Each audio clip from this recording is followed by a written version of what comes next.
大家好，好久没出视频了。今天我也画一个背景，看上去也凉快点。最近天气越来越热，很多朋友把安装空调也提上了日程。今天就介绍一下我家里安装空调的情况，供大家参考。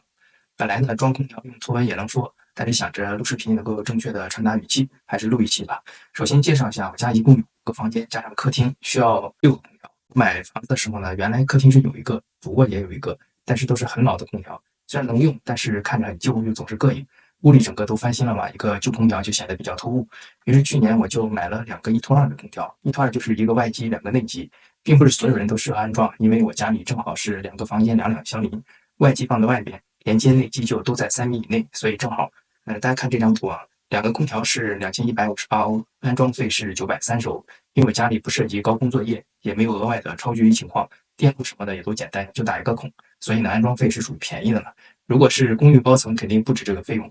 930实际上是安装了4个内机和2个外机的价格，最后应该还付了一个90欧的什么费用，好像是铜管超过3米了，但这个价格跟国内是不能比的。另外还有一个238欧元的费用，这个叫做 RITE 供暖或空调合规性测试。当你安装3台或者以上空调设备的时候，或者是总的制冷和供暖能力超过了5000瓦时，就被视为中型或者大型热能系统，需要进行以下手续。第一呢，就是合法性测试；第二是工程技术报告或者项目；第三是由认证的工程师签字，并上传到行业平台；第四呢，就是申报备案给市政或者是自治区的能源局。我在这里就吃了一个亏，去年安装的时候已经缴纳了这个费用，本着省钱的原则就没有换掉2个旧空调，今年又想换了，所以就还得再做一次。建议呢，大家每次安装都超过了2台就不要分开了，一步到位。所以大家看我今年的账单，这里我购买了2个1+1的，因为客厅和主卧相隔比较远，没有办法1+2。客厅40多平，本来应该买4000的，但是想想也就没那么热了，就买了3000的。2个一共是1418欧。我感觉空调最近涨价了，因为上个月我其实放在购物车里了，印象中是400多也有，500多也有，但今天已经找不到了。然后账单中也再次收了一个238欧的检测费，还有2台空调的安装费。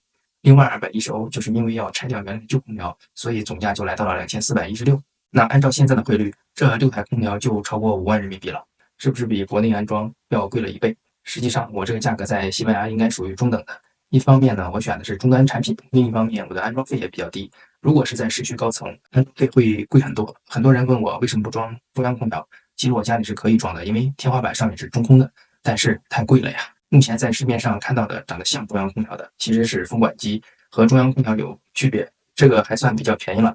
按照我家的平方数，连设备的安装和材料应该在4500到6500欧之间，属于主流配置了。如果是中央空调，那么预算就会来到1万左右。关于风管机和中央空调的区别，这里我就不赘述了，感兴趣的可以查一查网上的对比。目前我家统一品牌都是海尔，外形颜色也都统一，一个 APP 就能控制所有空调，也可以设置各种计划和模式。因为是国产品牌，所以呢是有中文界面的，操作也比较容易。